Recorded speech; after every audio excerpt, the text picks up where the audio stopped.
Waalaikumsalam Bismillahirrahmanirrahim. warahmatullahi wabarakatuh. Alhamdulillahilladzi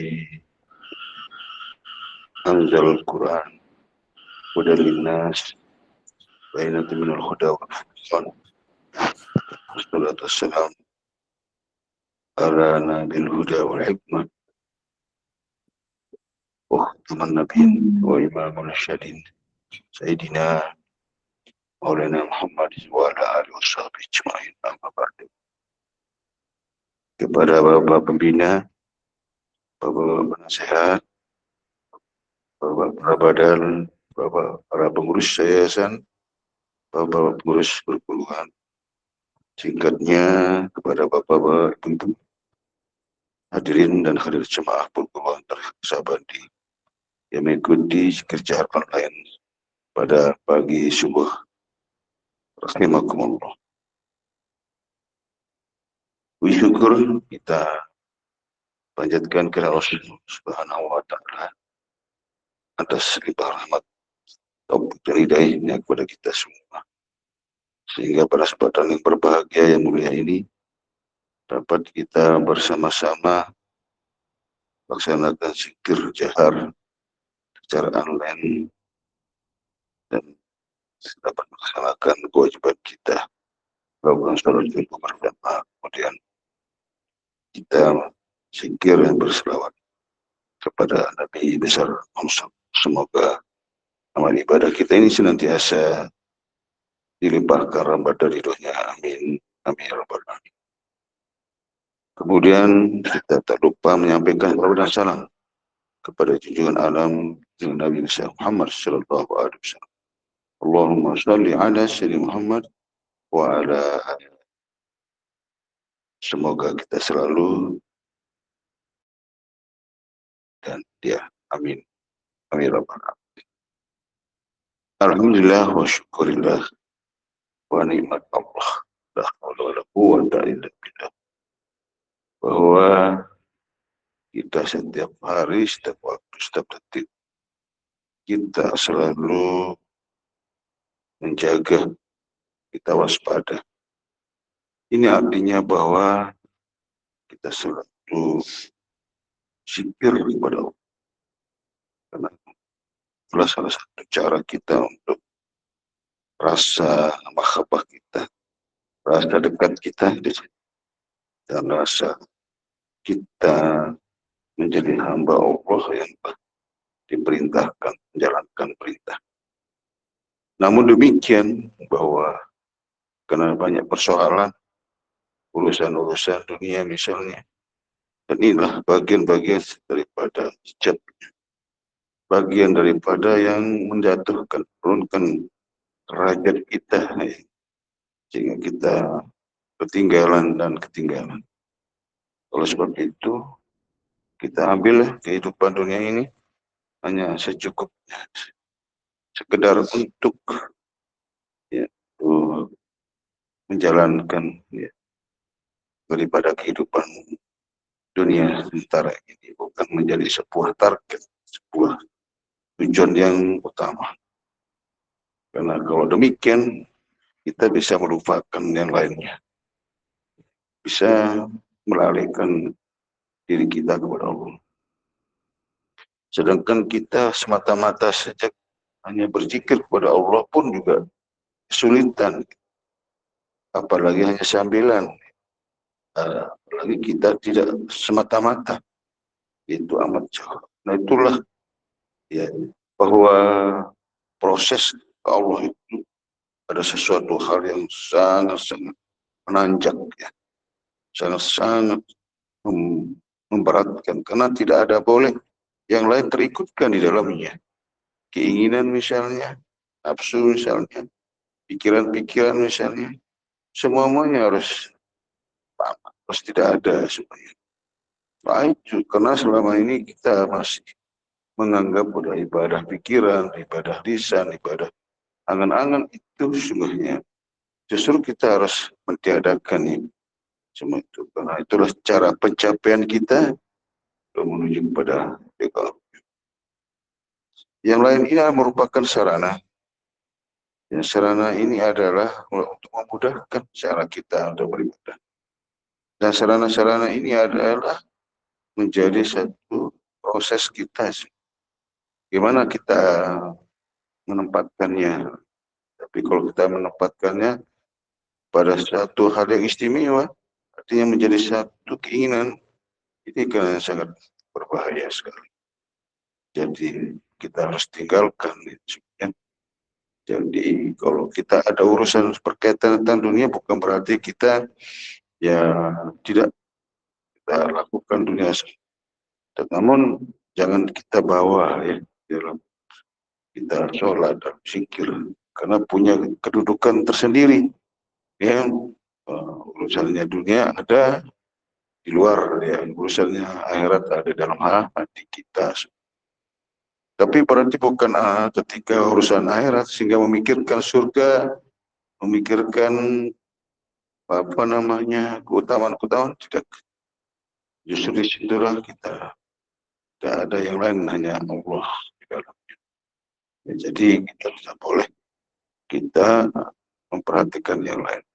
Semuanya harus kita nafikan.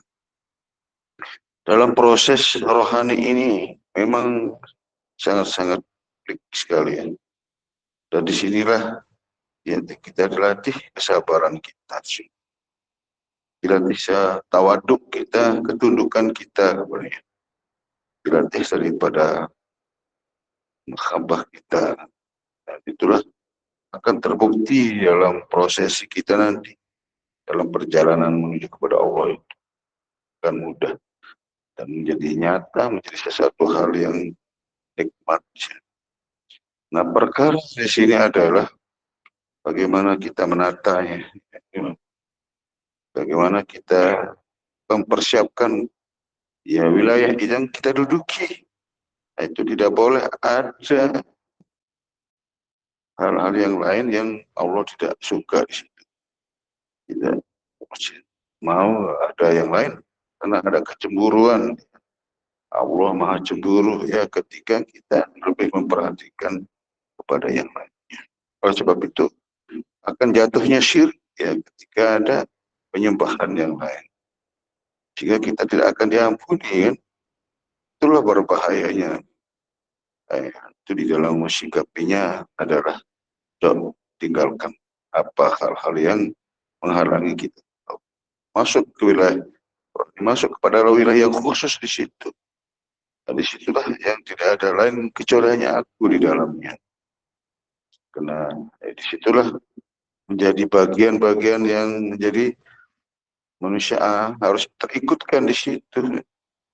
Ya, melebur dalam rahasia Allah, melebur daripada apa yang menjadi ucapan, pikiran, gerak dan sebagainya. Ketika kamu melempar, bukanlah kamu yang melempar, tapi akulah. Ketika kamu berucap, bukan kamu, tapi aku. Ketika kamu berbuat, bukanlah, tapi itu semuanya. Ini, tetapi ini kan dalil. Tapi bagaimana mengembalikannya? Maktubnya kemana? Mengembalikan dalil ini, penjelasan ini seperti apa? Itulah makanya penting ditunjukkan dia dari sini dia sumbernya, gitu kan?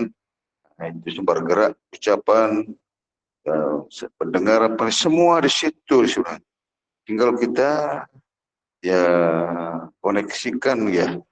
Nah, kita belajar situ menafikan diri kita saja supaya hanya dia semata. Maka berlakulah pembahasan dengan wihidatul wujud itu sebenarnya di situ.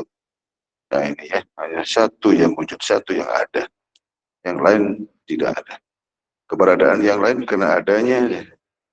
Karena keberadaan daripada yang wujud, yang mutlak. Ya. Tapi karena yang wujud ini ada sesuatu yang tersirat rahasia. Nah ada bagian adalah daripada wujud kita yang rahasia, itu yang sebenarnya bersumber dari situ sebenarnya. Nah, jadi inilah yang orang tidak bisa membaginya. Nah, itu memang semua itu tercipta dari Allah, tapi ada Allah yang menciptakan dalam bentuk baru dan ada ciptaan Allah yang bentuknya yang abadi, yang kekal. Itu nanti yang kekal bersama yang kekal. Yang baru ini selesai hanya sementara saja. Hanya prosesnya dia tidak lama dia akan punah, akan hancur sesuai dengan latar belakangnya daripada proses kejadian. Itu sesungguhnya. Jadi jangan terbalik-balik cara berpikirnya. Ya, yang mana yang hancur, yang terhancur, yang kekal terpakal. Nah, itulah sebabnya kita harus kenal diri kita yang kekal, yang abadi. Diri kita yang akan hidup selama-lamanya. Dan apa menjadi kehidupannya dia, apa makanannya, apa minumannya, apa ibadahnya, kan itulah. Perkara inilah yang kita lupakan, kita larikan. Seolah-olah zahir ini yang kita bawa nanti. Itu kan itu berbentuk materi dengan amateri. Materi ini hanya untuk di dunia fasilitas kita. Maka Allah kasih berdasarkan ya apa yang kita bisa, apa yang kita mampu di sini ya. Makanya ilmu syariatlah sebagai caranya jalan kita untuk mencari kehidupan di situ. Terukur dia di situ ya, batasan-batasnya ada. Itu sebabnya syariat ini luar biasa sekali. Ibarat seperti luas samudra, terhampar dia, mengambil ilmunya juga penting di situ sehingga kita tahu batasan-batas yang mana yang boleh dan tidak boleh dalam urusan dunia. Apakah cukup kita belajar di sini? Itu hanya kaitannya terkait persoalan urusan hablum minan nasnya. Itu maka Allah sudah diingatkan di situ, duribat alaihi muzillah aina masik aina ma sukib. Mereka akan berada dalam kesesatan di mana saja mereka berada, illa bihablum minallah wa hablum minan nas, kecuali mereka berpegang kepada jalan itu tadi, atau jalan artinya mengikuti daripada yaitu hablum minallah ya, ya tuntunannya, jalannya itu tentang keilmuan, tentang akhirat, tentang hablum minallah, hubungannya kepada dan juga hubungan kepada sesama manusia terhadap apa yang mereka lakukan. Mungkin amalia-amalia atau jual beli perdagangan atau perjanjian dan sebagainya harus kita jaga supaya tidak akan menjadi tuntutan juga sesungguhnya. Nanti akan menjadi juga bagian dari penghalang kita. Kalau itu kita indahkan, kita tidak baik di mata manusia, menjadi sebuah pembicaraan. Nah, ini kalau kita tidak memperhatikannya, di mana kita akan terhina ketika kita tinggalkan hubungan kepada Allah, kita abaikan hubungan kepada manusia, kita abaikan, maka menjadi orang yang terhina kemana saja kita akan menjadi pembicaraan. Nah, tetapi nanti ketika hanya hablum minan nasnya aja yang kita lebih prioritaskan, ya mereka hanya tersanjung ya di mata manusia. Hebat misalnya dia menduduki jabatan atau akan memperoleh sebuah kedudukan yang baik di mata manusia, tetapi di mata Allah mereka terhinakan. Nah, itu bahayanya. Atau sebaliknya, di mata Allah tersanjung, tapi di mata manusia terhinakan. Itulah sebabnya di dalam kitab Ihya Ulumuddin membagi kehidupan ini menjadi 4 ya. Sa'idul fid dunya wa sa'idul fil akhirah. Bahagia di dunia dan bahagia di akhirat. Dan bahagia dunia baik adalah menjadi sebuah keinginan setiap orang, setiap individu-individu. Itulah. Tetapi ada kalanya kita peroleh ya, ada sa'idul di dunia wa sa'idul fil akhirat. Ya, adanya bahagia dunia tapi di akhiratnya yang susah. Banyak seperti itu. Semua fasilitas dunia mereka miliki, diberi kemudahan, semua ada perolehnya. Tapi urusan akhirat mereka ketinggalan jauh sekali.